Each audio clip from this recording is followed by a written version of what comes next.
Hello, my name's Adrian. Welcome back to the week 2 of the September kit. And the first week we did our little cardinal here. And the week 2 we have the penguin. And you're going to notice I did something a little differently. I went ahead and placed all of our vinyl cutouts onto the glass. And I did that because we've been making this week, it's quite a bit bigger. And I think it's pretty much like twice the size. So I put all the pieces on there just to make sure we're going to have enough glass for each. And so the green was really the only one that was kind of close, but we still have a decent bit of extra here. So, you know, we've got the watermelon on here, we've got the penguin on here, and we've got the flower on here. And we still are going to have some extra glass. So even with the bigger pattern, we should be all right. So we're going to go ahead and get started for today. We've got all of our glass here pretty much ready to start cutting. Now, of course, we're not going to cut the glass that is not for this pattern, the penguin pattern, so we're not going to need any green. We have one little piece here, and I might even replace this so that we can get it into a little bit of a better space-saving spot, instead of way out in the middle of our glass there. And I think this spot will work just fine. So I'm going to get started by separating our glass right here. And of course, we're going to need our Grosing pliers. And thank you everyone for joining, of course. If you're not familiar, or if it's your first time, this live stream is a part of our Stained Glass Mastery community, where we've got tons of free resources, including the patterns that we're going to be using here that you can get for free. We have guides, we've got a good group of like-minded artists to share projects, ask questions, and if you're more experienced, you can help answer questions too. So if you're interested in that, I'll leave a link in the video description. And without further ado, we're going to go ahead and continue on here. So we've got this piece is oops, knocked it right off. This piece is this little foot piece here, and then these are all black pieces on the back side. So with the little tail thing, these are all black, and this little part I have is white, and then all the front parts I've got is white also. So that is kind of the makeup for this pattern, for today. So we're going to go ahead and cut this off. And the way I like to do it is to score with the cutter, nice smooth tension. And then on the back side, I like to just try to tap that score through along that line. Hey, Valerie, thanks for joining. And I'm going to go ahead and switch us over here to our freehand camera. Give us a little bit of a better view here. Now, what I like to do is get these all separated. And when I do that, I will try to cut on the edge of one of my patterns. It'll save me a cut down the line. So that is the way I like to do it, so that, you know, when I go to cut this piece, I don't actually break in the middle of this one. So we've got our white pieces separated. We've got our little foot piece there separated. Hey, Bobby, thanks for joining us. Got a good group here today. Okay, now what I'm going to do here is I'm probably going to cut this off through here, and then try to cut these off, and then try to cut these off. So I'm trying to get as good of a yield as I possibly can here without accidentally breaking into my adjacent pieces.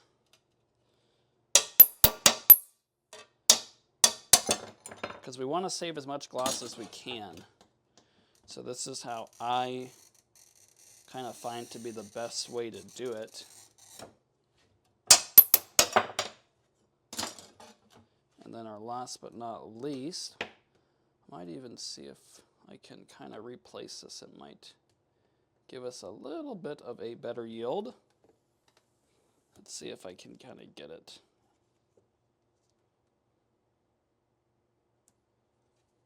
just a little bit better. Even though we've got a ton of black glass, so I really don't need to worry too much about saving every last bit, but it is a good practice so that you can, be responsible with your glass usage there. Now this is a pretty curvy cut. Let's see if we can get it in the first try here.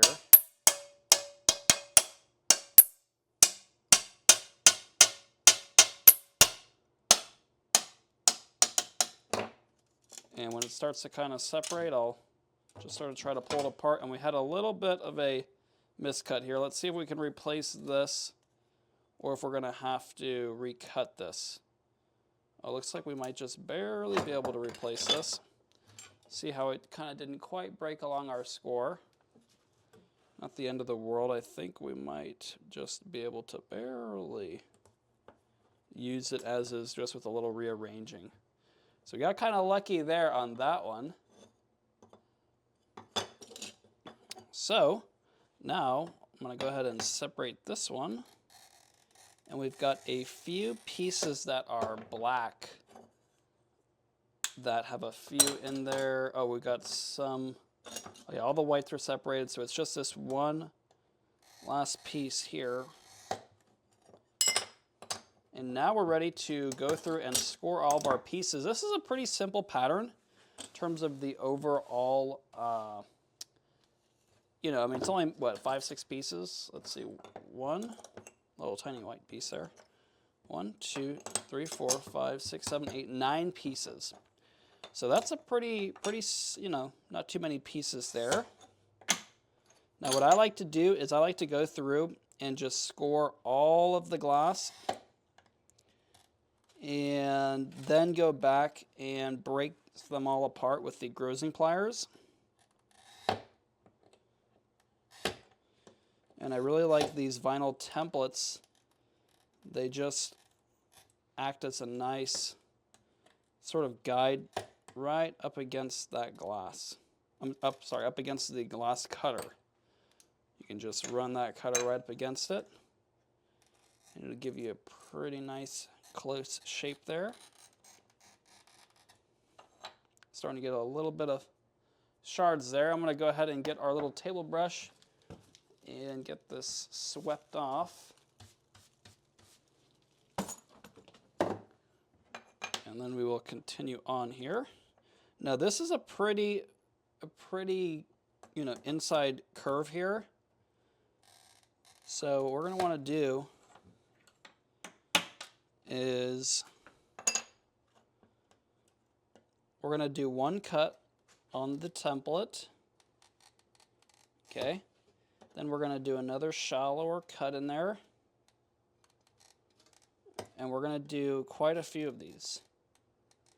It's going to give us a little bit of a better chance of not breaking this in a way that we do not want it to break. So I think it might work out like that. If not, we're going to have to give it another shot, another piece. Okay, got that piece ready. That one's probably going to be the hardest one.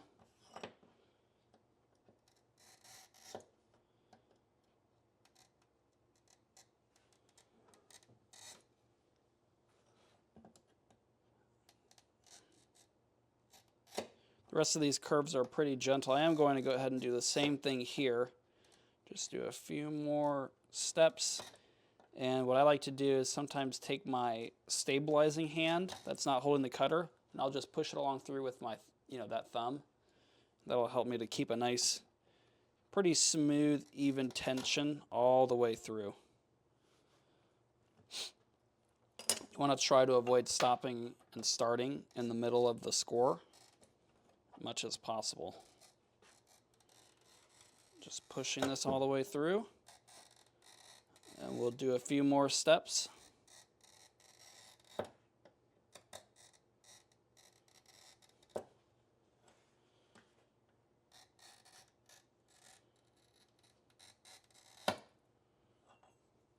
we go.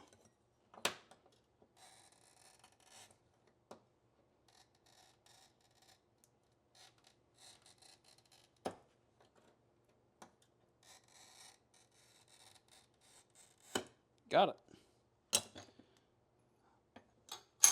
So those are pretty simple. This one, we kind of cut 2 of the lines when we were separating it. So that's why that one is pretty close to our vinyl template. And Mary Beth asked if I ever use a ring saw. I personally don't. I try to avoid it because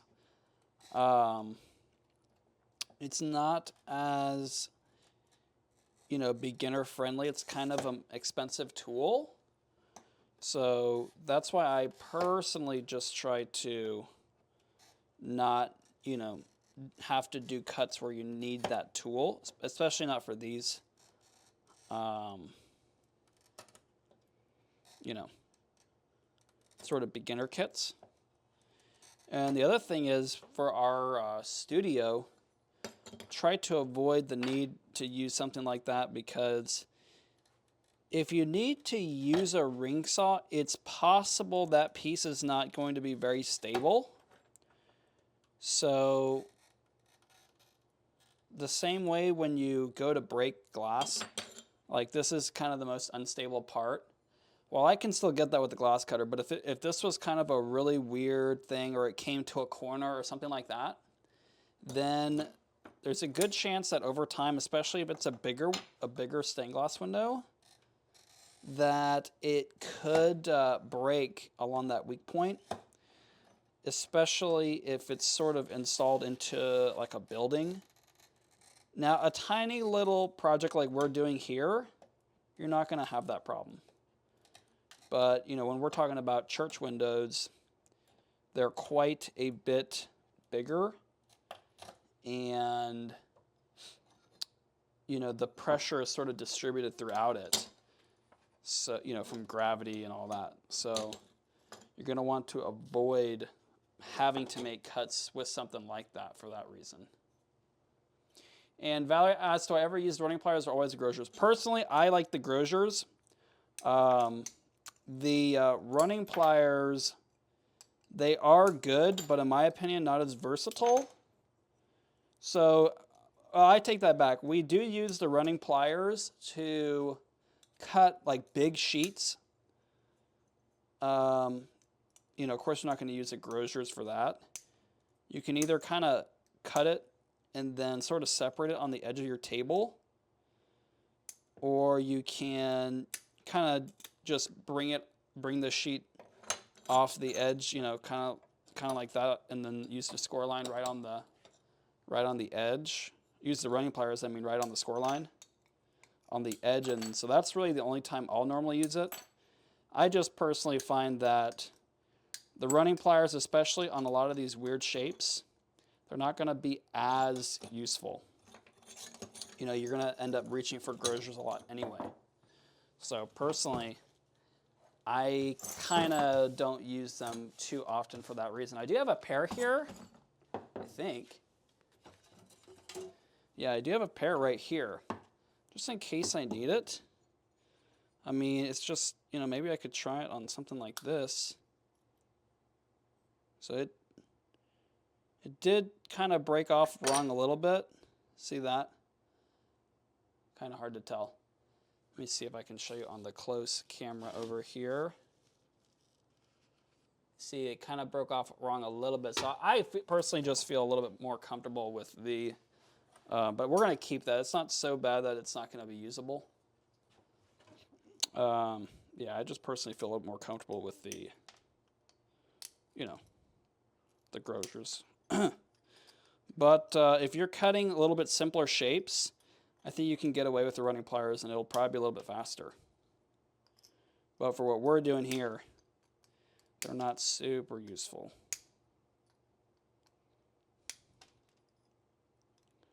Okay, now we're kind of cutting this, or we're separating this glass. This is one of the ones where we did our little step down. Now something like this, we might be better off to kind of grind it down if we want to keep that little tip. I'm going to Grosier it down. Oh, look, see, that little tip broke off. we're gonna go ahead and keep it. But if you wanted to try to keep that little tip, you can just grind it down into this area, and you'll have a little bit better luck than I did. But that's going to be covered with solder no matter what, because the foil will kind of overlay that. So it's not super critical. And this is why I like to do all of the scoring first. You see it's building a huge mess every single time we go from piece to piece. So that's why you have to be sweeping up after every single one. Whereas this way, you really only need to sweep up if you need to do another supplemental score line, which does happen, but it's not like you're sweeping up after every single piece.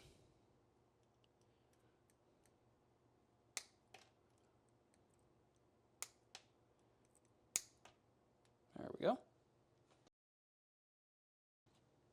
Okay.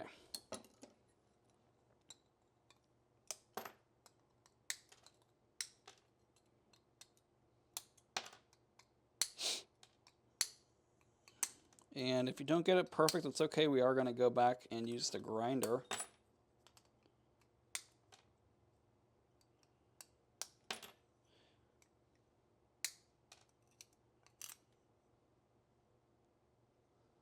But so far, so good. Here's another piece that's going to be a little bit of a difficult one. We did a bunch of these little step downs here.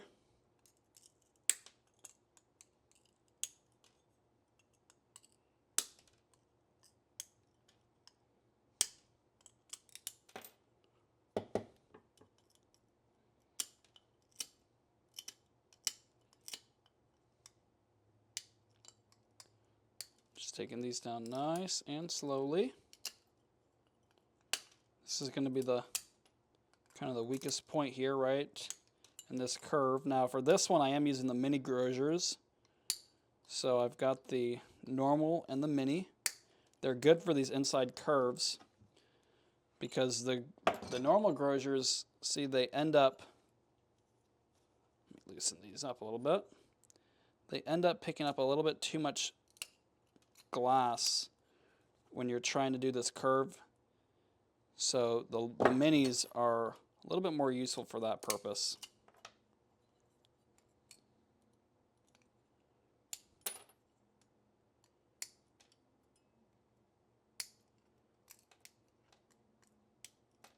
There we go. Making pretty good progress here. Gonna have a decent bit of grinding. It is a little bit easier to handle the pieces when they are a little bit bigger, but it does require a decent bit more grinding, foiling, and burnishing. So that is something to consider with the newer, bigger patterns. And we are getting away with them with the amount of glass as before. So I'm going to maybe give this a try on the next few. I think the older kits we're going to leave as is with the smaller patterns. And the next few we're going to see what we can do with the bigger patterns. What I'll probably end up doing is as we finish them, and if I need more glass, maybe one color, I might just sell the kit with one extra sheet, going forward with the bigger patterns. So if you do purchase the kit before we do the video, it'll come with the smaller patterns and all 4 glasses, like normal. And if you purchase it after the videos are done, I'll know how much glass is needed for the bigger patterns. And we'll sell them with the bigger patterns with, an extra sheet here and there if needed.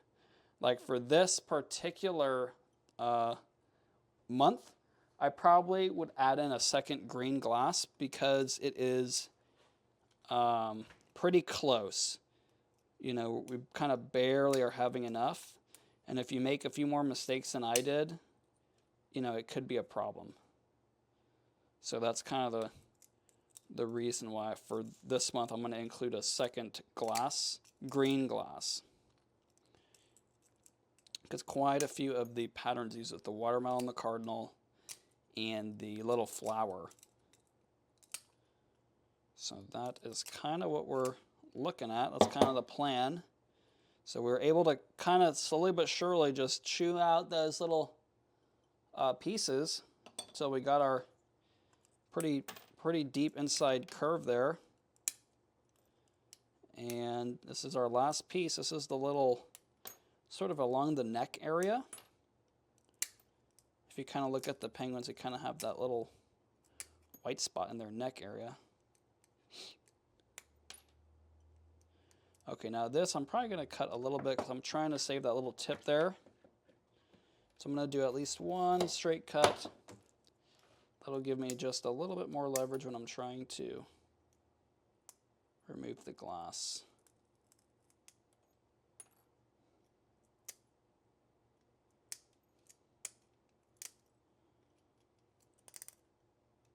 There we go. Got all of our pieces cut. Now we need to do some grinding. We're going to go ahead and clean our area off.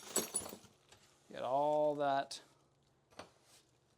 pokey glass out of the way. And we're going to bring out our grinder. And I am going to kind of modify this so it doesn't shake around in the other view. There we go. It needs to be a little bit higher. Put this for next time. All right. Just get everything kind of cleaned up. Let me go ahead and sweep off a little bit more.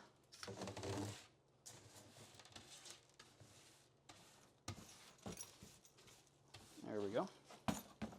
All right. Now we can kind of switch over here to our other spot. Let's see, there we go. I think that should pretty much do. Of course, we need our little water bottle as usual. I want to move this microphone. There we go. Okay. So we've got our little spray bottle with a little bit of water. I am going to kind of cover this stuff up over here. And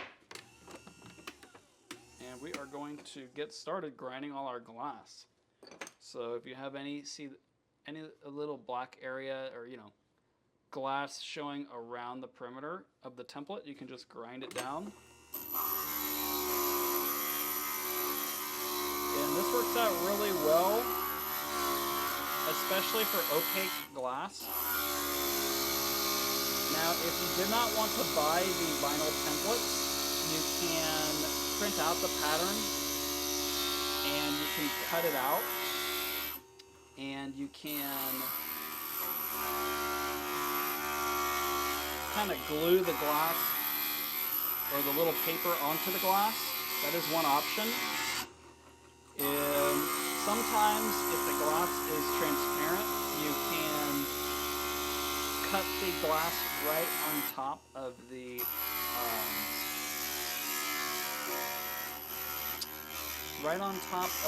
little pattern, especially if you have like a light table. Now, a lot of this glass is very opaque and you're not going to be able to do that.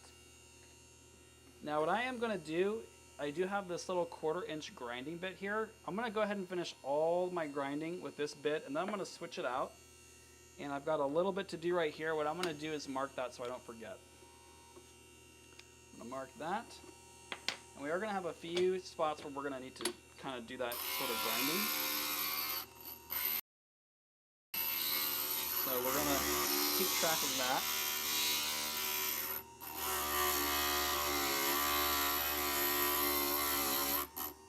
Oops. Throw a little more water onto our little sponge here.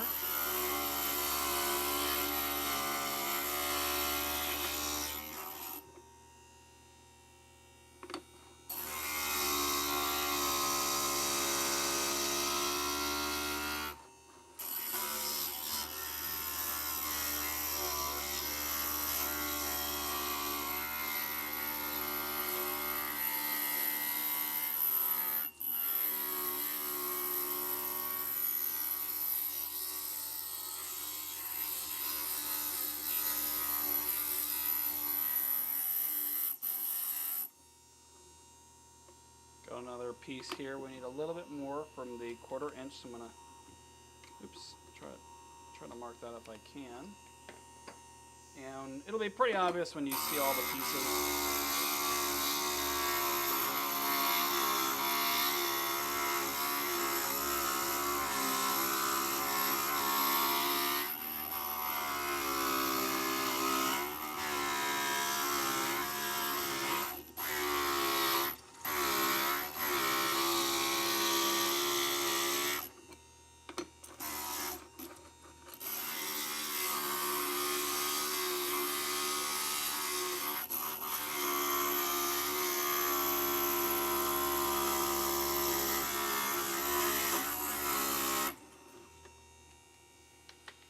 A lot of little glass sludge kind of accumulates from this.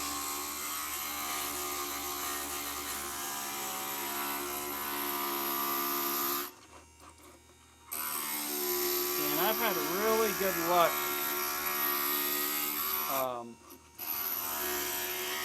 using these patterns with the pieces fitting together well. So it's a pretty good option, especially for a beginner. Kind of takes a little bit of the guesswork out and a little bit of the skill, having to really cut everything so perfectly.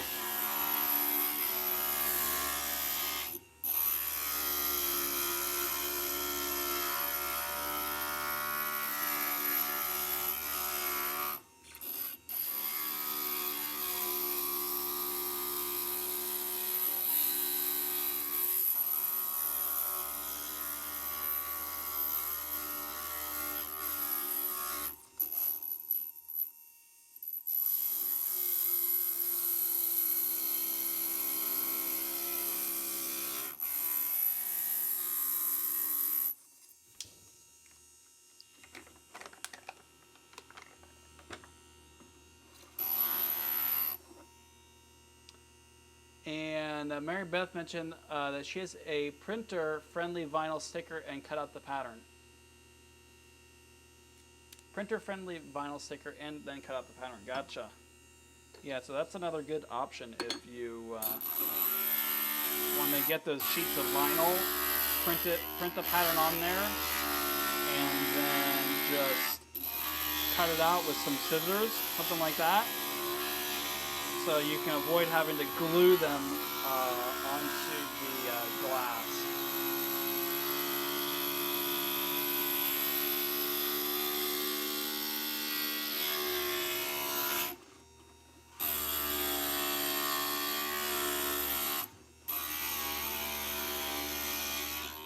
I imagine that the vinyl will probably stick a little bit better, especially during the grinding, than something like paper.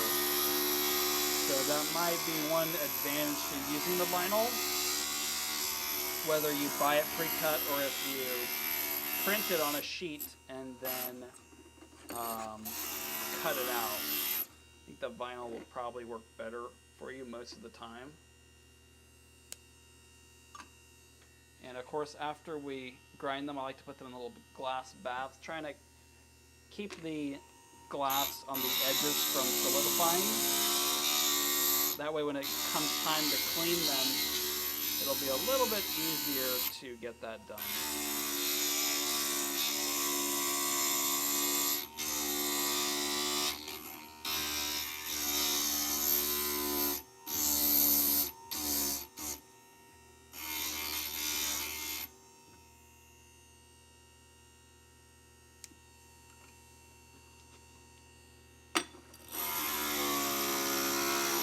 Got just a few more pieces here to do. And I think everyone likes penguins, so this I thought would be a nice subject for a video.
to just go ahead and do another round after I finish the down to the template, and that helps to make it fit just a little bit better.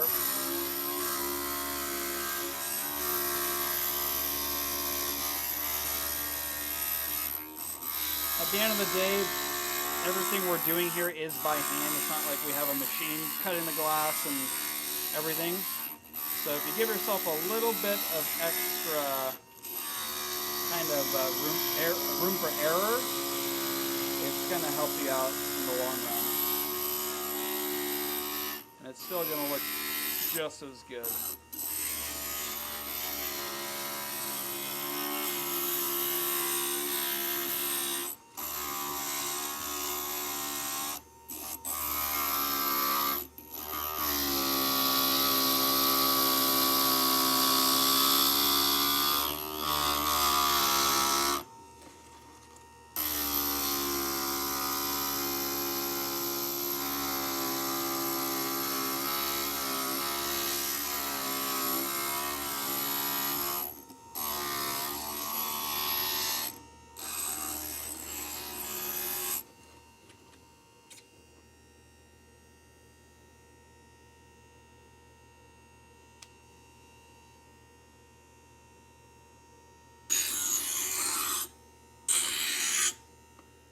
And Mary mentioned that she makes Christmas ornaments and puts them on the packages out of stained glass.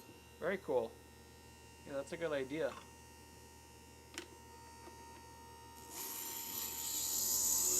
Oh, hey, Mary Beth, too. I believe that you were one of the winners last month, and I don't have your email for the giveaway. And I did send you a message in the Stained Glass Mastery community. So if you will respond to me with your email, I can send you that gift card code. And for anyone who's not familiar, in the Stained Glass Mastery community, we do a monthly giveaway, and it's given away to the top 3 people that are interacting in the community via liking, commenting, interacting with other people in the community. So if you wanted to get a chance to win those free gift cards, all you have to do is join the community and interact.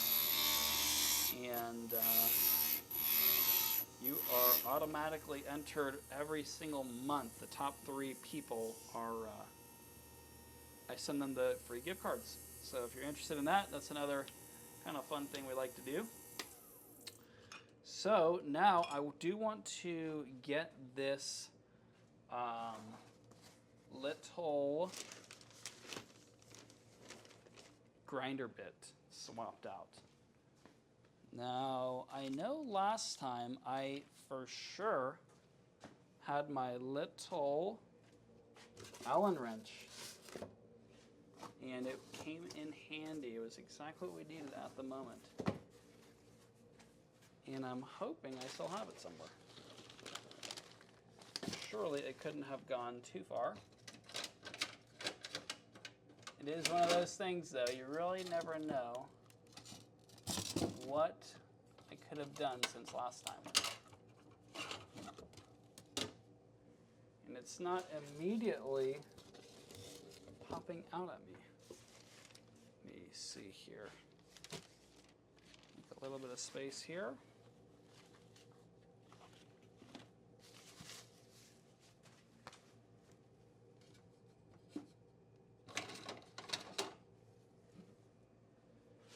Yeah, I might have misplaced it, so we might not be able to get to swap this out in a super timely manner. Let me just look in one more spot, and before we give up for good, because you just, I think I found it. All right. And we just have a couple pieces that we need to grind down, but we do want to go ahead and do it. Let go of, there we go. All right. Insert our little 1/4-inch bit here. And again, we have just a tiny little area. And what I like to do, turn it on, kind of fill up the sponge right there at the top, and then as I grind it, I'll kind of push the sponge into the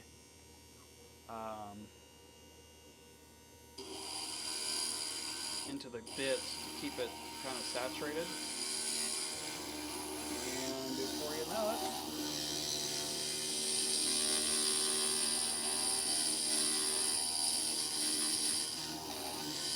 and yes, Valerie, I did use it last week. It was hiding from me, but I did find it.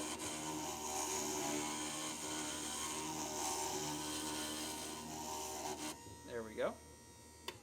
That's pretty much all we needed. Now, I am going to go ahead and switch it back and then do one quick run through all of the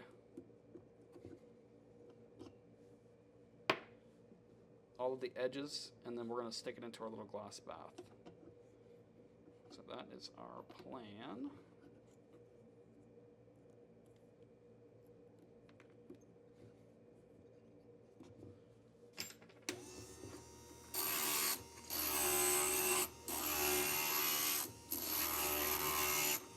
Just in case anything got a little bit caked up while I was grinding the other pieces.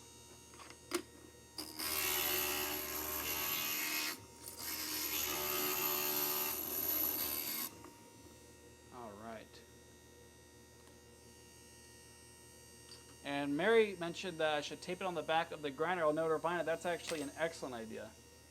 I will definitely do that because you know how it is. Surprisingly, we got lucky today. Okay, so pretty much got all of our pieces here. I'm going to go ahead and start drying them off. And let's see here. Let's see.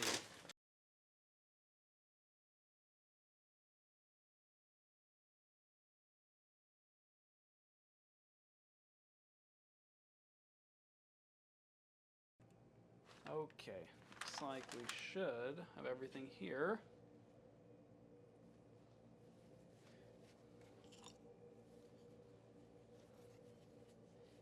All right. And yes, Bobby, I do believe it is an emperor penguin. But I'll be honest, I don't know a lot about penguins. Now, let's see how well these are going to kind of fit onto here. And I'm really kind of making sure to wipe down the edges and then the faces.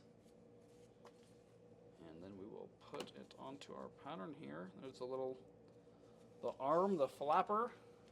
I don't know what they're called. Probably just an arm. Or a fin, maybe. No, there's no way it's a fin.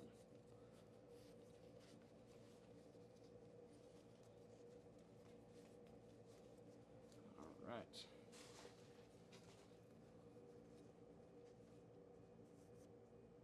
That's the little tail.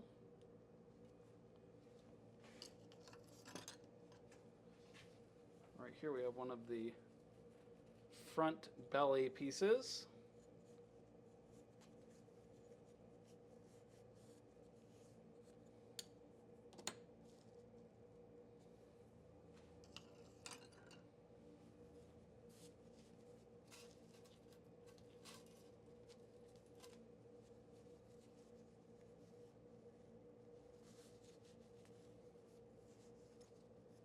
See how well this fits.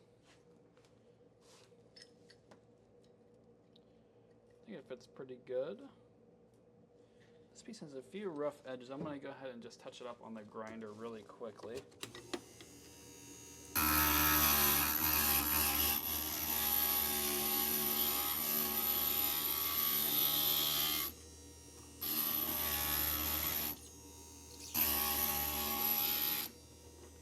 It fit together pretty good. It just didn't quite look very smooth like the other piece did. Just wanted to go ahead and make them both look pretty good, because when you put that foil on there, you are going to kind of see that a little bit.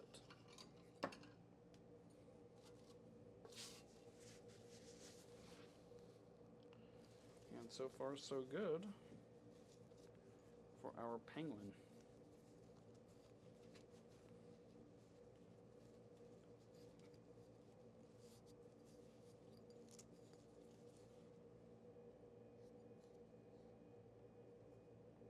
I think this piece goes here. There we go.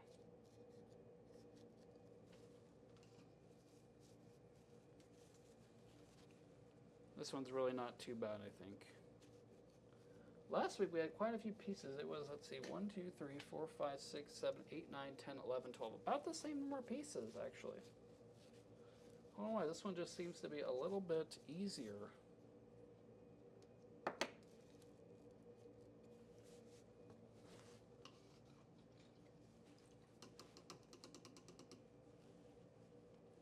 Got the little headpiece here.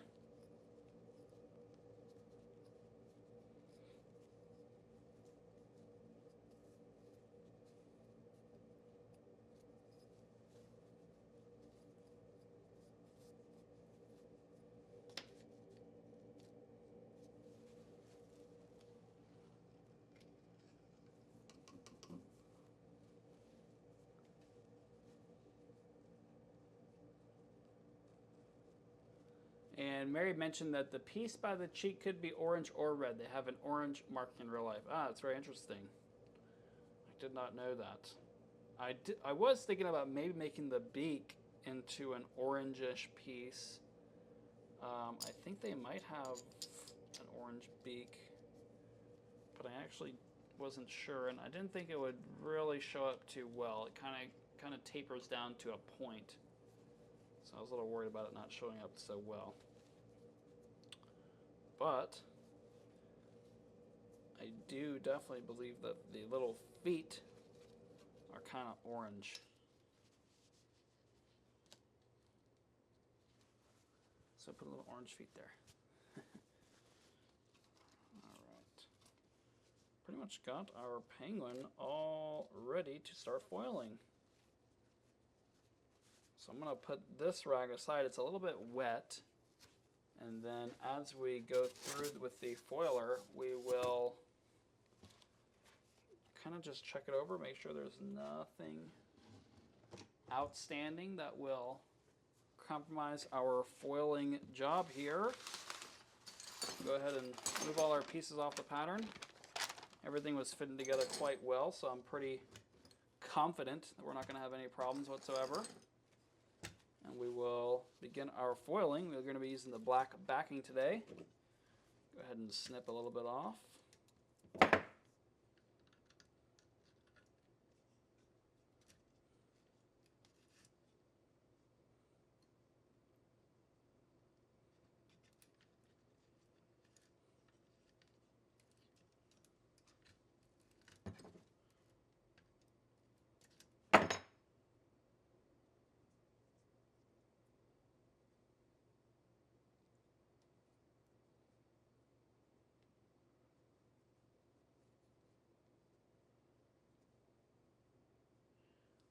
Alright, got our first piece ready for burnishing.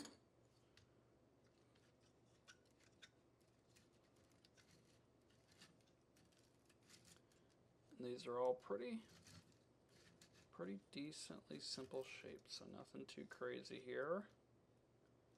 Except for that headpiece is probably the kind of the hardest one, I would probably say.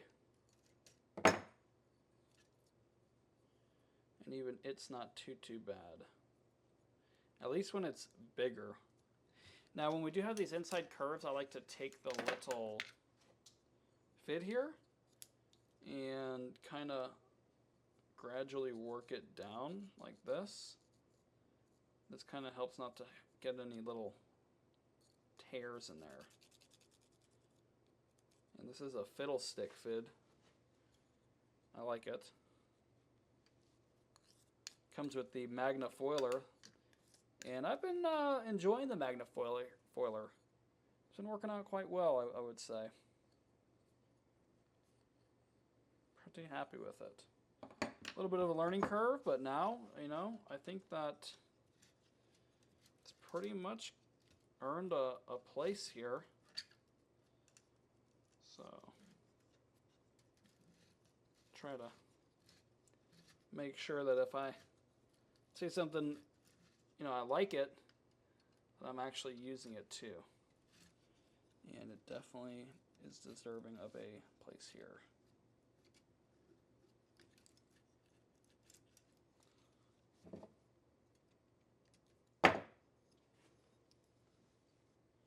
And we've got another inside curve here, so I am going to grab the fiddle stick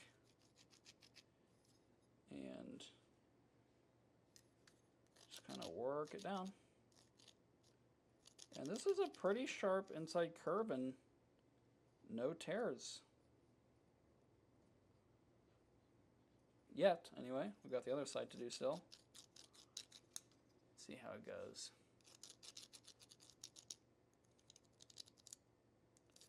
No tears. Success. Got another inside curve here.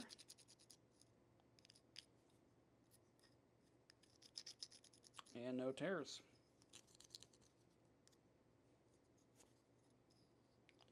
And you don't necessarily need a fiddle stick fid to do this. You can probably use any fid and it'll kind of have a similar result, I would think. Got another one with a pretty big inside curve here. See if that one makes it all the way.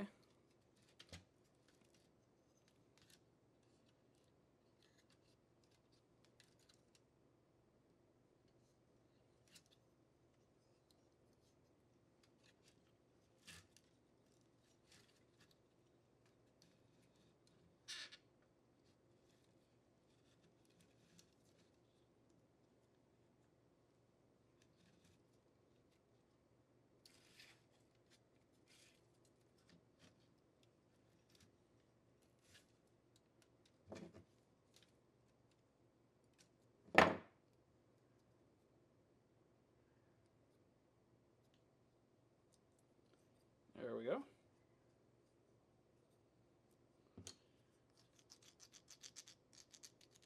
And again, no rips there. See how the other side goes. No rips. Go ahead and fold this over. And Mary asked, what brand foil am I using? This is an Edco brand that we sell. I believe it's Edco. We sell either Edco or Benari. So it's been a while since I've grabbed a roll, so I don't remember exactly which brand it was. But I think it was Edco, if I'm not mistaken.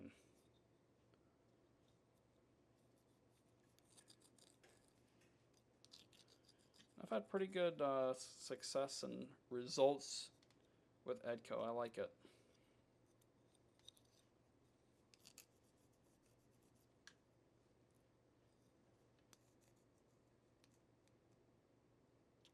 Oops, we did actually have one tear right here. Right at the middle of that. But it didn't happen on the other side, which is kind of funny. So we'll take care of that when we get to the burnishing. We'll do a little repair.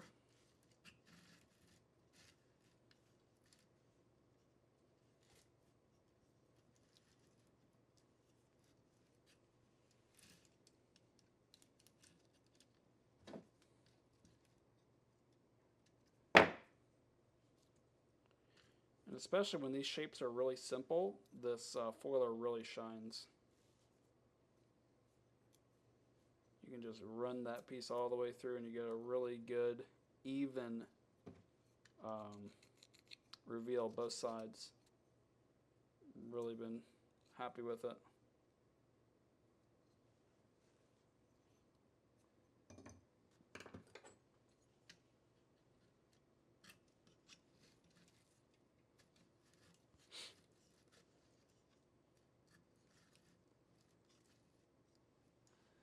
And Bobby mentioned liking a foil made by Mongo, so I'll have to check that out.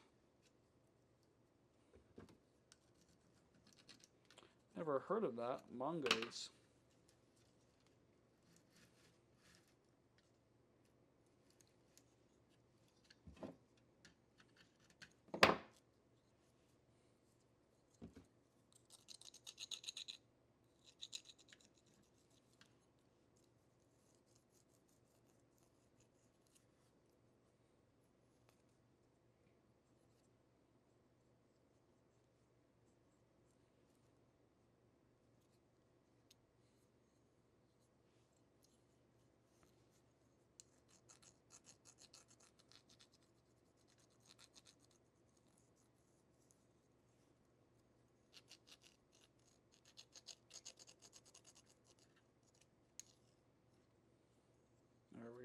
rips on that one.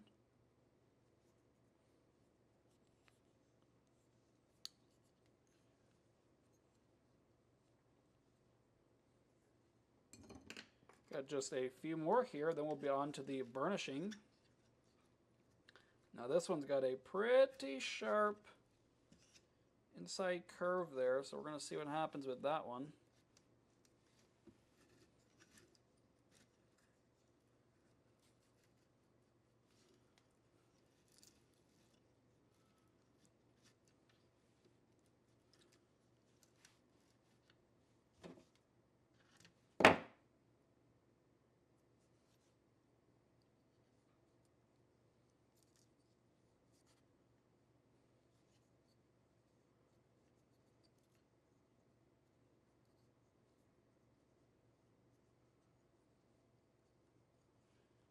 All right, we've got... Now this, I'm about 90% sure is going to rip. I'll be really surprised if it doesn't. Hey Ella, thanks for joining us. Don't worry about it.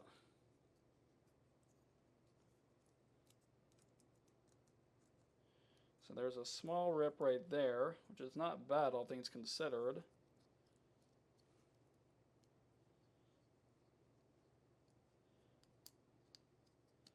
And when we go to burnish, we'll take care of that a little bit further.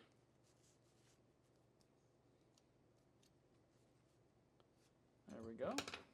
Got another piece with a pretty deep curve there. We're going to have to really get that one.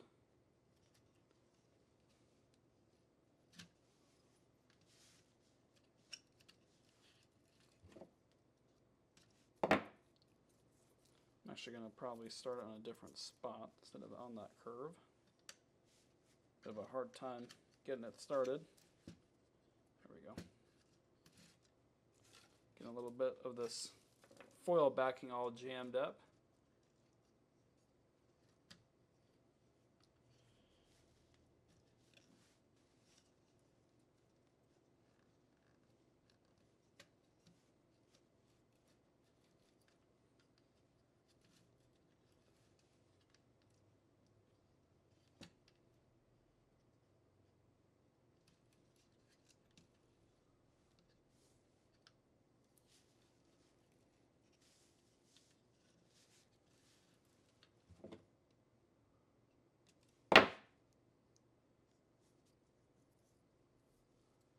There we go. So this one's definitely going to get some rips in it.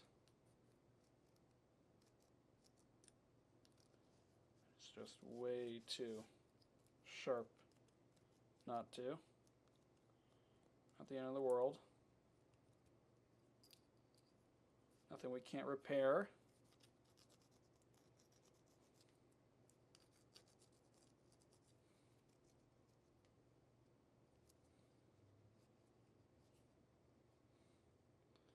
And after this piece, we've got one more little piece, just a little white area, sort of in their cheek or ear kind of area.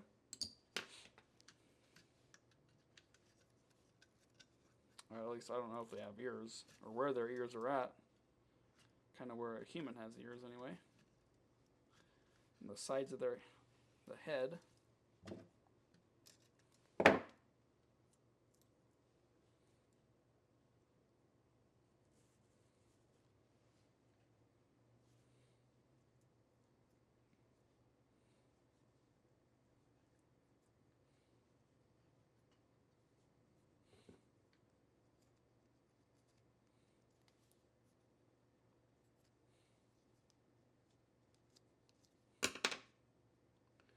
All right, so we're going to keep this that's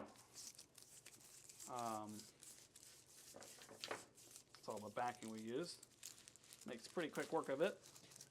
We're going to keep all of this foiler out while we do the burnishing so that we can take care of any little pesky repairs that we need to do. And we are going to do a quick little sweep here.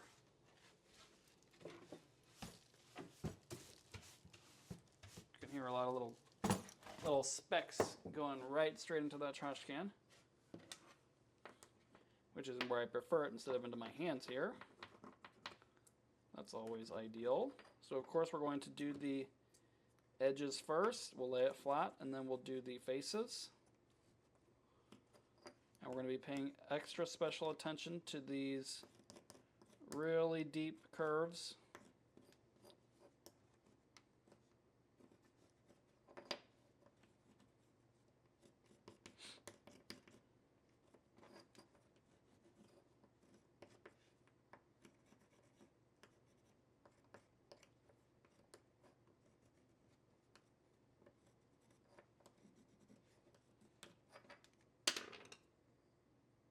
Alrighty, we got a few little areas we need to touch up. Just gonna cut some foil, kind of overlay it.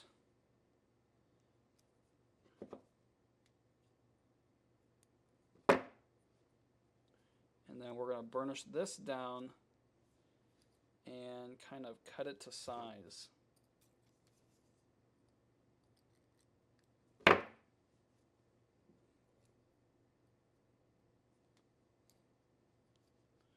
And that will kind of remove all of the little rips that we got when we were kind of folding it over.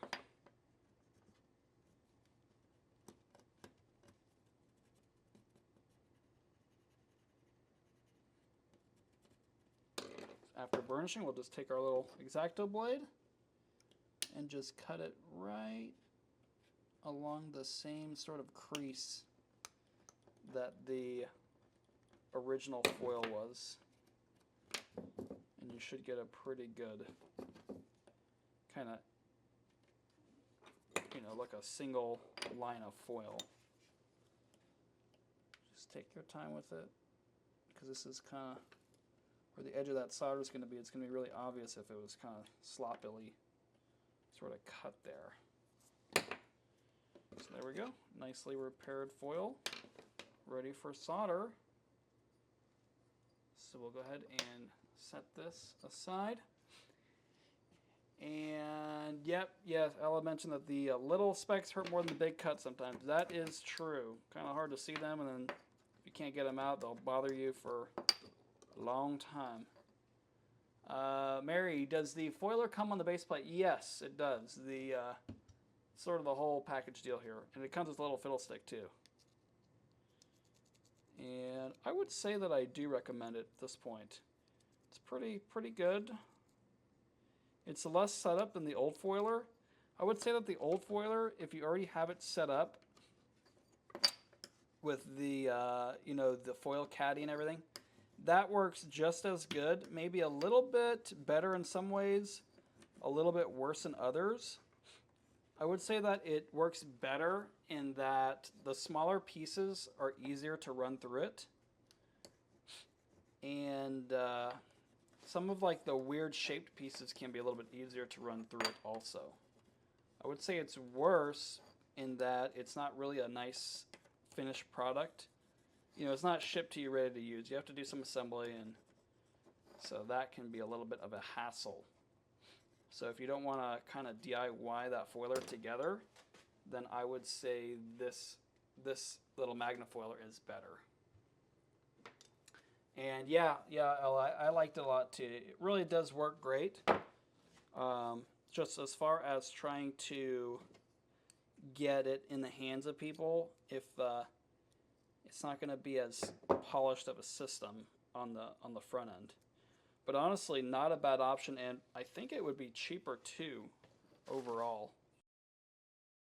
Sort of a kind of a DIY situation, cutting the 2x4 and screwing down the caddy and all that.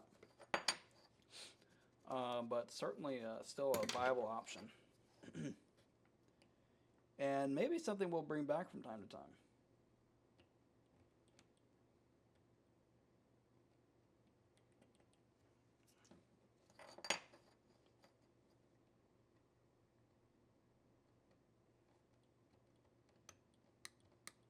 Had a little chip in here from the glass cutting, but that foil is pretty well adhered, even though it's kind of a rougher surface to adhere to, you can still get it in there if you just kind of take your time with it.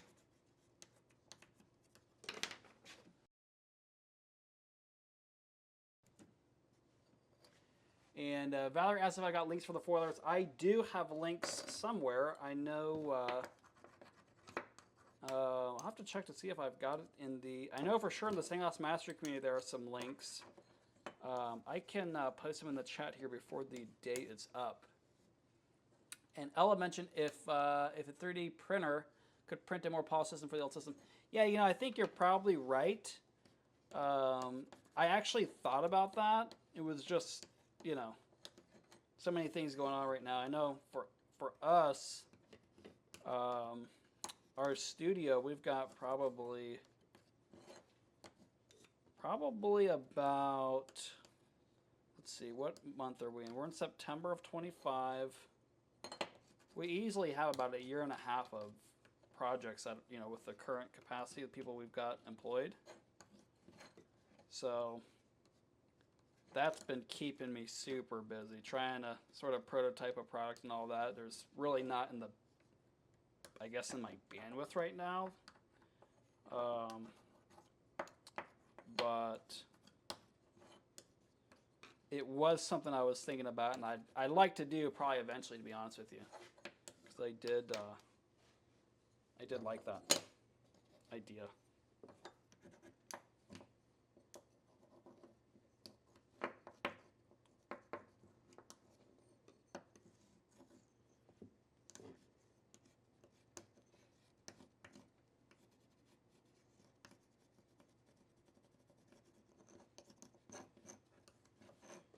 And making pretty good progress here.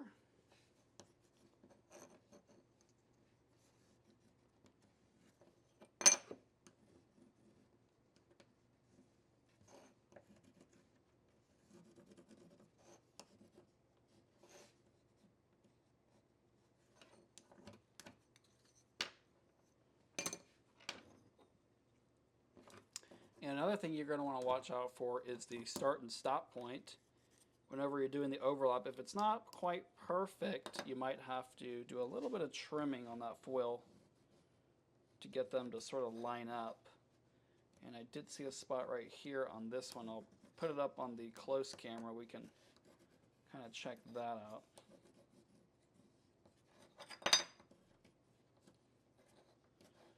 Oops, and looks like, oh no, oh, let's see. Yep, I need to do a little repair there.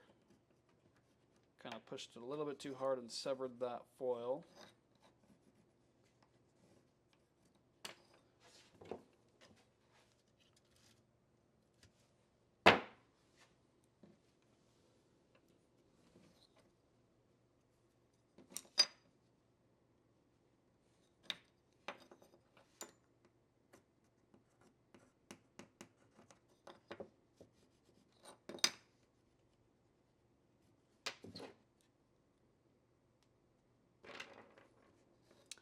Yeah, the 3D printing game, it does seem like it could be a fun thing, but to learn how to 3D model on the computer, I mean, it just sounds like a bear of effort, you know? It really does.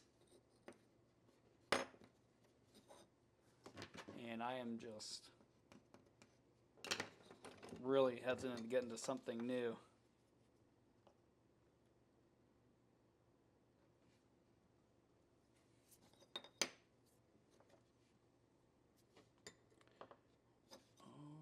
Okay. It's looking pretty good. Set that one aside.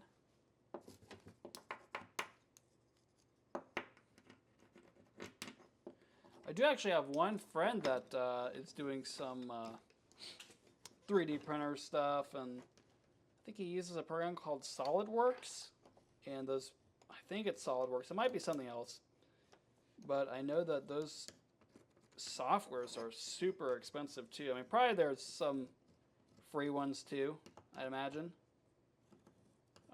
But yeah, it's a pretty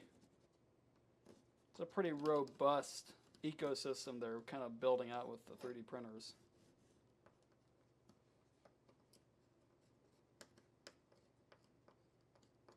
Oh yeah, laser engraver. Yeah, I've thought about. We've got a sandblasting machine, a media blaster, and it's kind of like the laser engraving, but it's a little bit more labor, I think, on the front end to mask everything off with the vinyl and then kind of peel it back and blast it. Because we get a lot of people, they ask for like, you know, like lettering on cups and stuff like that. It's just, you know, it's not feasible with the media blaster. But the engraver, I was kind of thinking about something like that. But again, it's just another thing, having to too many shiny objects everywhere.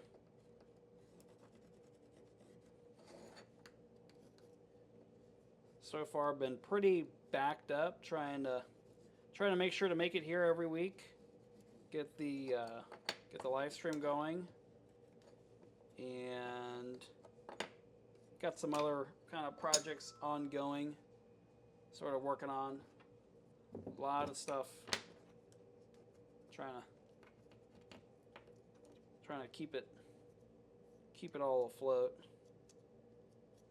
But so far so good. Hope y'all are enjoying the live streams here. I kind of have been enjoying getting out a video too every week, you know, from the live stream, so that's been working out pretty good too. I think we're, gosh, it's probably been 20, 25 videos so far. It's been quite a few videos that we've been doing. So I do appreciate everybody showing up and doing the projects, posting the projects too in the community. I really like to see all those. Yeah, definitely not quite enough time in the day.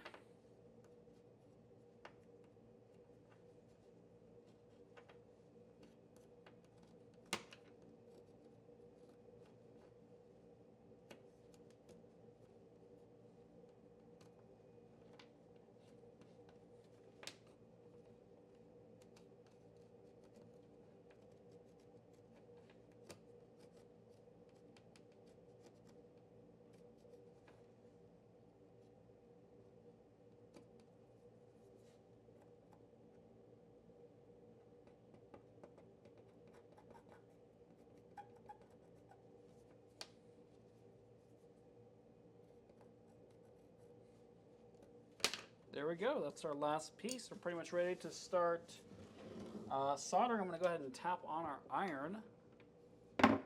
And let's see how it looks with our glass on the pattern.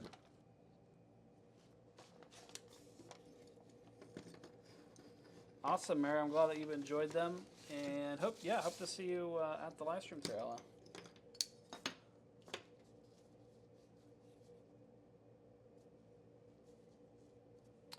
And Valerie mentioned that she's got a tabletop saw with an engraver. Works pretty well for small stuff if you have nice writing. Oh yeah, that would be a no-go for me.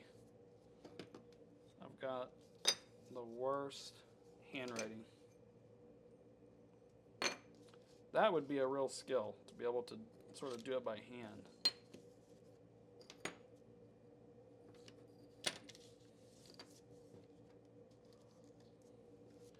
Pretty simple pattern, but everyone loves the penguin, I think. I don't think anyone has a problem with them.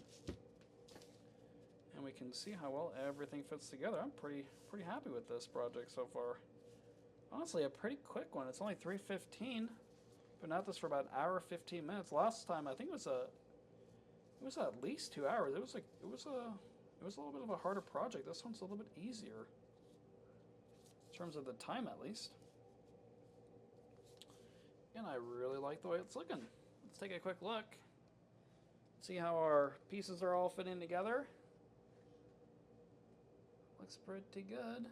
So I think we're going to put a little hook right here, kind of at these two, at the joint there of those two pieces. And let's see, I might even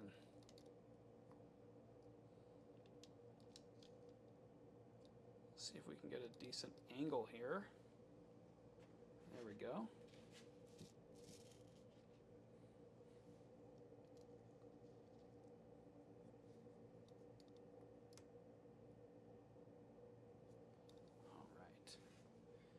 All right, so I'm going to go ahead and get my blue gloves on, my nitrile gloves, trying to keep the chemicals off if I can. Go ahead and turn on our little fume extractor. Kind of move that to the right spot, more or less.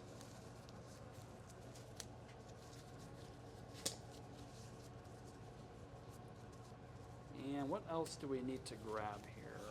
Probably a heat-resistant glove would not be a bad idea.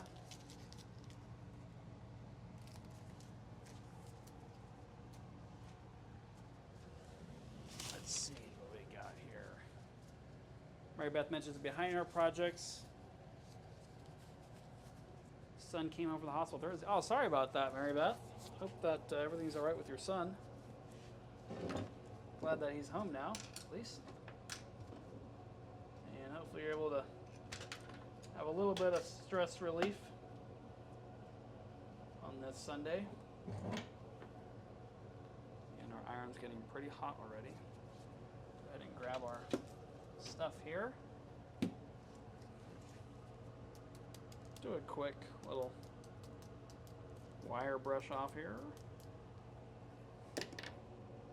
And we are going to grab out our flux in our little container. Mix that goop all up. And,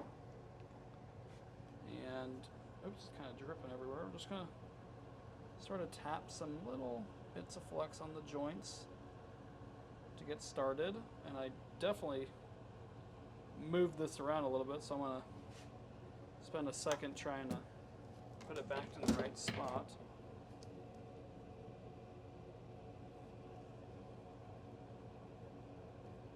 Yeah, this came out really good. I really like this project.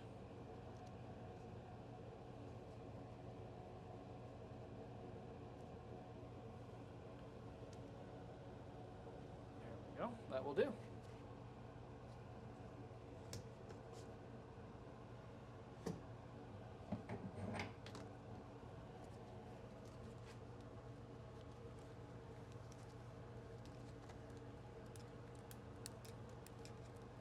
Unravel a little bit of solder, and we'll go through and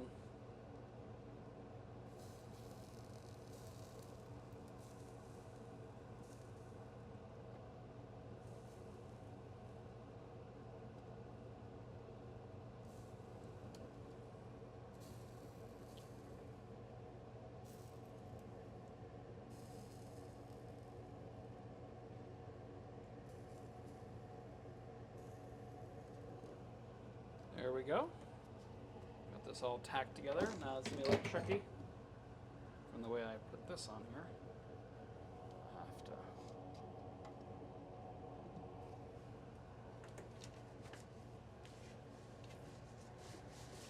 have to get this pattern out of here. We're pretty much done with the pattern. Get the Emperor sort of on the table.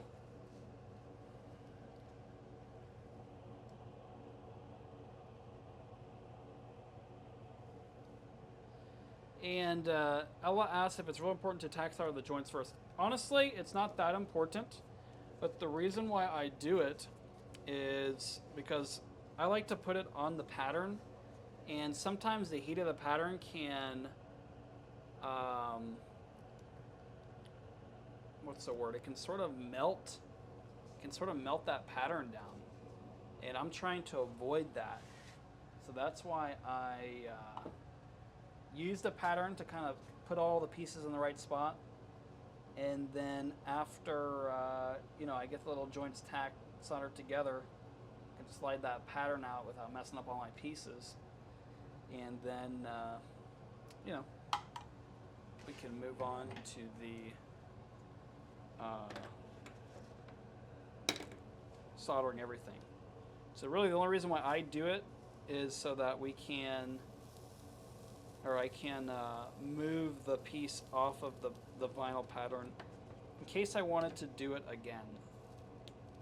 future. I don't want to ruin that other panel, that other pattern, I should say.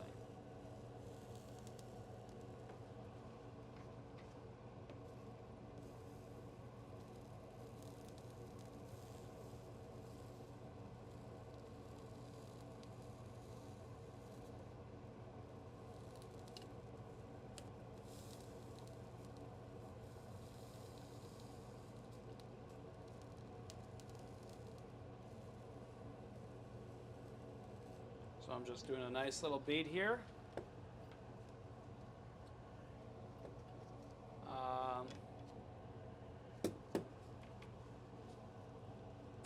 I will say, if you don't tack solder the joints, you know, as you're sort of soldering, you might just the force of the iron tip kind of touching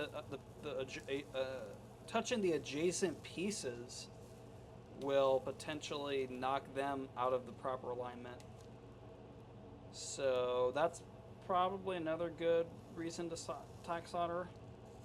That's pretty much the main thing I was taught to. Not the main thing, but one of the sort of fundamental things I was taught to.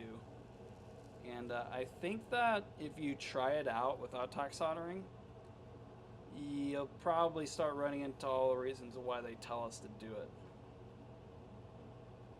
So that's kind of probably be worth a try just to see kind of if it's really worth it or not. I know that for my case, I kind of have no choice. I've got to do it because I want for the, I don't want to sort of damage the pattern underneath it.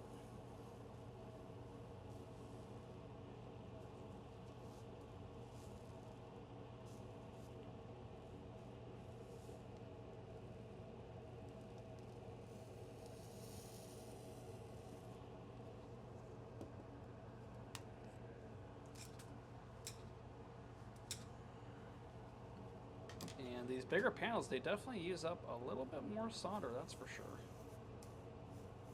I like to go ahead and put as much solder as I possibly can on these edges. I find that it makes the edge beading just a little bit easier when the time comes.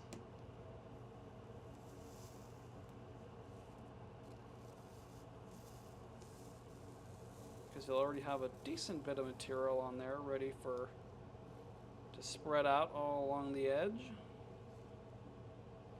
Oh, okay, I think we pretty much got this first side soldered on the first coat. We'll come back and kind of touch it all up when we're done with this side. Just make sure everything's got a nice amount of flux here.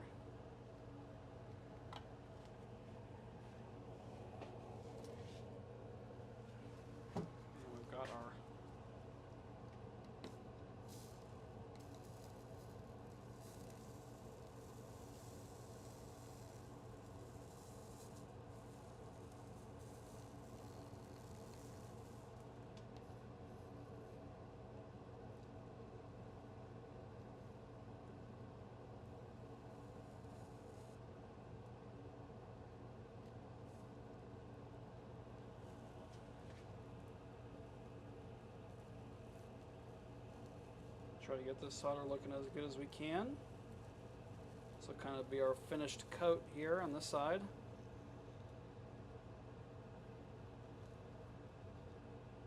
Again, just trying to get a nice healthy bead all the way around the perimeter.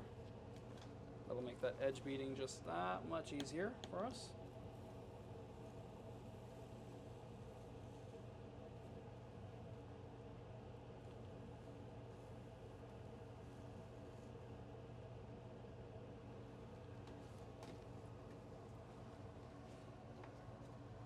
And let's see, Valerie mentioned, I noticed some people feed the solder in front of the tip and others melt the solder on top of the tip. Yeah, I personally, so right now, you know, I've been meaning to grab either a lead-free or a 60-40 solder. I've actually been using 50-50 for a while now. A little bit of a my bad situation. I kind of keep forgetting to grab another roll. And knowing myself, I probably won't until there is an absolute need. Hopefully after this video I will put a little calendar reminder. But until that time, we're going to keep using the 50-50. Now, I put the solder on the tip because to me it helps it to sort of disperse evenly. You kind of want that nice rounded bead look,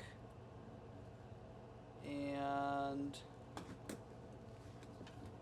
it kind, to me it kind of seems like it's easier on my brain to only worry about where the iron tip is going. I don't have to worry about where the solder is going to, and as long as the solder is sort of becoming molten and coating that tip, it should pretty much go where that tip goes, and where the wherever the foil is flexed up.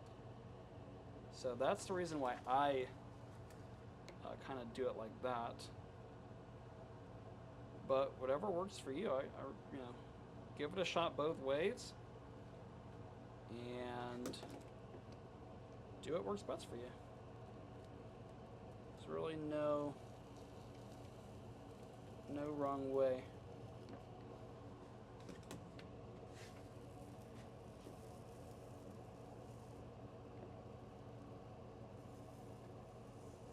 As long as it holds together, you're doing all right.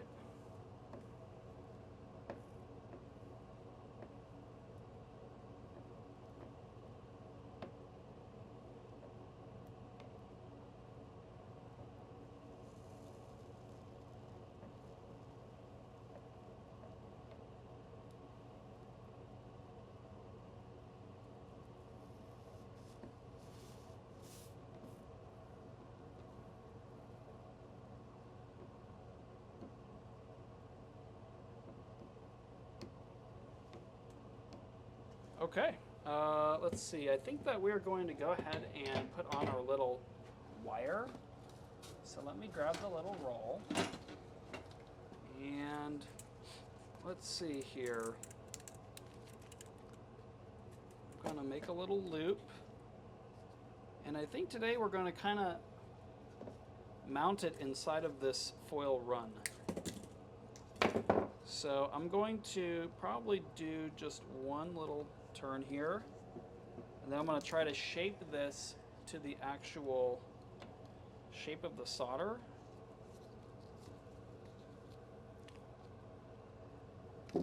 And we're going to try to tack this on. We're going to try tacking that on as is, and then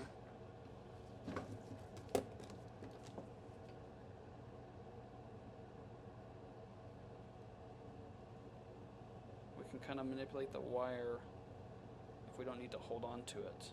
There we go. So that's tacked on. What I'll probably want to do now is grab a pair of Grosers, because this thing is probably extremely hot. And we're just going to kind of curve this wire to be pretty much in line with that run of solder. And what we're probably going to want to do is just snip it right there. And go ahead and get this one down, and then we'll kind of try to mess with the other one next. So let's see here. What I'm going to do is kind of push it down right here, and then kind of try to heat up the, let me see if I can give you a little bit of a better view than that. There we go. Just kind of pushing down with the Grosers onto the wire, and then heating up that little tip of that wire. Just trying to heat up the solder beneath it so that it just kind of submerges right into it. You might have to heat up that solder with the iron, and then kind of move the wire into the right spot. And then once you've got it in there, take it off, switch the spot with the Grosers. Okay, now that spot of the wire is fully submerged, so we kind of want to do something similar with the rest of this wire, as much as we can.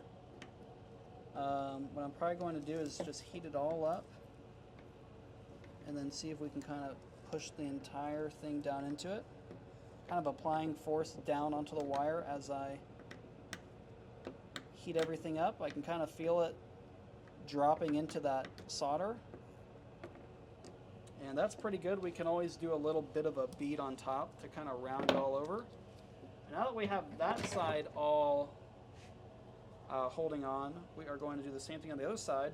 And I'm using an 18 gauge wire. Honestly, I prefer the thicker wire though. I have this, so that's why I'm using it. But if you have a choice to buy new wire, I recommend using the thickest one you can get, like a 16 gauge or 14, something like that. Okay, now I'm going to go ahead and cut this about right here, the same spot. We're going to do the same thing. We're going to try to heat up all of this copper foil of the solder, I should say. This whole area, just like this, and we're going to kind of push the wire down into it, just like that. And you're going to want to not keep the iron on for too long, because you can, you know, damage the glass. Too much heat can damage the glass. So this is pretty well submerged. I'm going to go ahead and sort of do a little bead on top, kind of cap it off. Try to hide this wire as much as we can. You might not be able to get it completely, but something is better than nothing. Especially if you can kind of see that little wire shape. You can just round it over with a nice rounded bead. That's better. Okay, so we got that done. Now we need to go ahead and do some edge beading. So I like to do, I kind of prop the solder up like this. And Valerie mentioned you got a heat crack the other day doing that. Yep, it happens. You got to really kind of move quickly, trying not to, you know, try not to let it get you. Now what I like to do is I like to just tap this edge bead all the way around, because we want to make it ideally as, you know, a nice rounded edge bead, much as possible. And if you hold it, it's just going to kind of drip down. So you kind of have to sort of strategically tap it along, keeping a wet edge, and that'll help blend it into the, you know, the spot you just did the most. And since we did a really heavy edge bead, or sorry, when we kind of tinned the perimeter, I kind of put a lot of solder down, and we have a lot to work with, so we don't have to keep going back and forth to our roll of solder as much. We kind of have a lot to work with right now.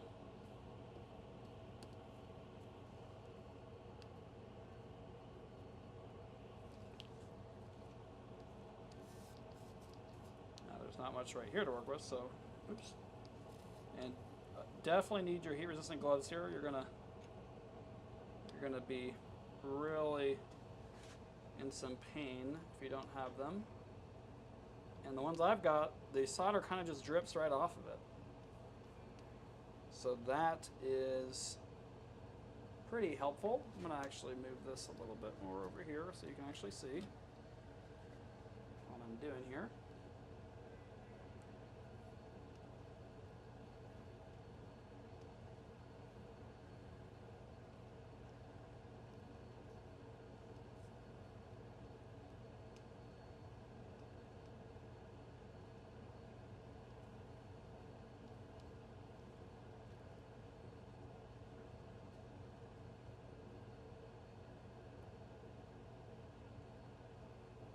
And sometimes the more you mess with something, the worse it gets. So, you know, if something looks pretty good, sometimes it really is in your best interest to let it be.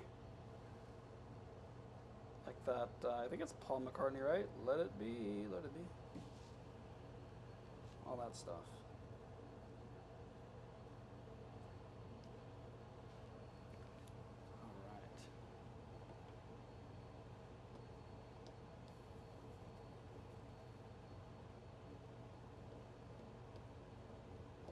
Oh, and definitely be wearing, I like to wear an apron to protect my clothes, and definitely be wearing some sacrificial closed-toed shoes. You don't want the solder burning a hole through one of your toes. Because it gets hot and it will drip right where you don't want it to. So, don't want to learn that one the hard way. You want to listen to what I'm saying.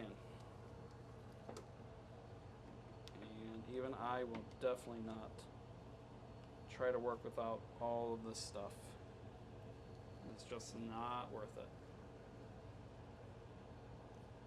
And Bobby mentioned he uses a vinyl fingered garden glove similar to mine, works well against heat. That should do it. Vinyl's pretty heat resistant.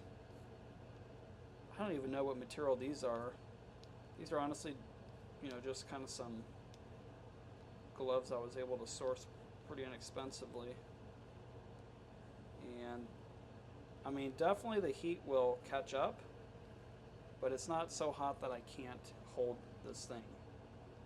So, for what they are, I'm pretty happy with them, and they are definitely worth their weight. Okay, so we're looking pretty good here. What I want to do is take the wire brush, kind of knock off any little loose pieces, if I can. And then I want to do some solder touch-ups here. Make sure everything is looking good the way I want it to.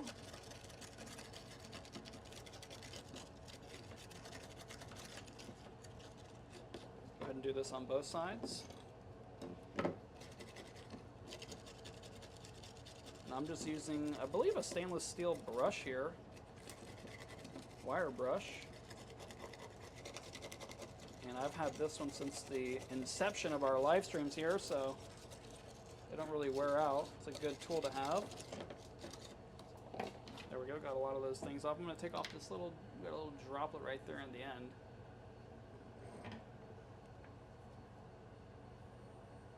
And it looks like Bobby and Ella both dropped some solder onto some clothes and burned a hole through them. It will do that. We'll do that. Okay. So we've got a few areas I want to touch up. Just kind of remember that the more you mess with it, sometimes the worse it gets. So we're going to try not to do that. And we're going to try to fix some areas that I saw were kind of flattening out. Kind of whenever you heat up the back side, it can affect the front side. That's why I like to do the front last. I'll do it first, and then I'll come back and finish it off last.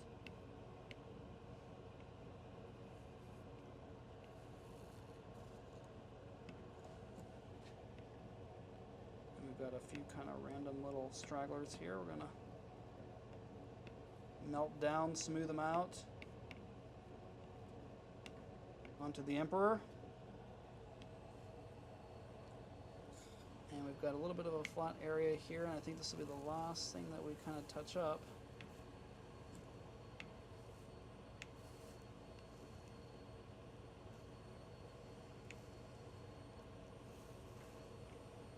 And we are pretty much ready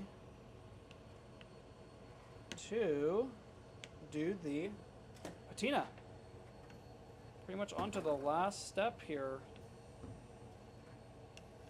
So I do hope everyone enjoyed this project. I enjoyed seeing everybody today. It's always a pleasure to interact with everybody. And I really especially appreciate all the regulars and all the new faces here.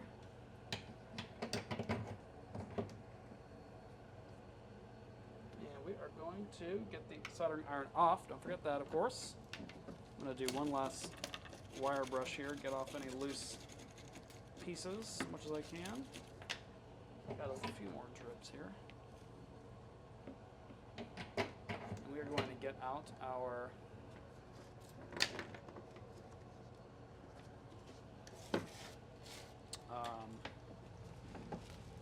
patina right after we get some of these solder droplets off. Start to create a bit of an uneven work space.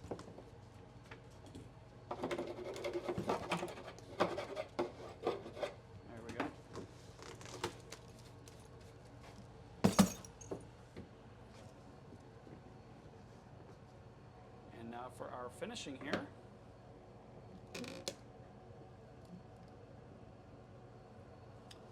I like to go ahead and grab our rag with some black patina.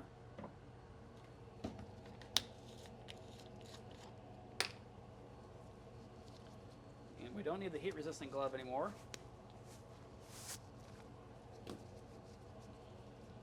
And thank you all, of course. Really appreciate your being here on this Sunday.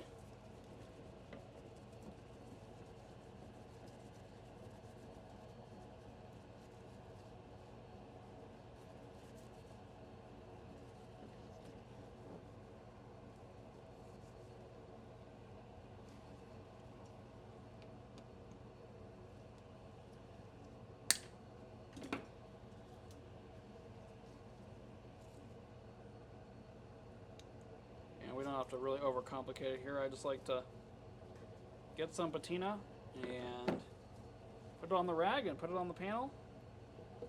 Nothing too fancy. Since it's 50-50, it really takes the patina. I wouldn't recommend it for typical use because it really does not run as nicely as the 6040. And the lead-free doesn't run as nicely as the 6040, but it is lead-free, so at least you get that benefit. This 50-50, it's kind of the worst of both worlds, but it does patina nicely, so there is that. We're going to go ahead and get this all cleaned up. Make sure to put your cap back onto your patina. You don't want to be knocking that over, making a big mess.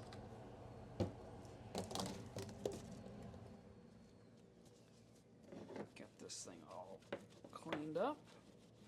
What I like to do is grab a little bit of our favorite blue glass cleaner. Just wipe it down. I like to use my little microfiber cloth.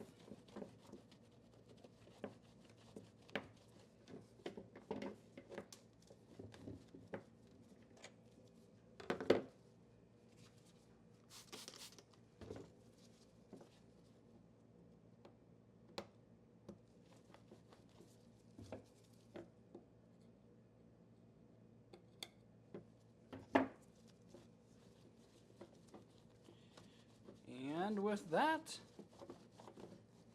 we are pretty much all finished up with our penguin project for this week. So again, thank you all so much for watching. If you are interested in more of these projects, we have videos on everything you see behind us. And we do a new project every Sunday at 2 p.m. Central Standard Time, live for you to ask questions. I can even do some live demonstrations if needed. And of course, if you're interested, check out the free Stained Glass Mastery community where we have tons of free guides, a great community, and the free patterns for all of our projects. So again, thank you so much. We will see you next week for the week number 3 of the September kit. Thanks so much. Goodbye.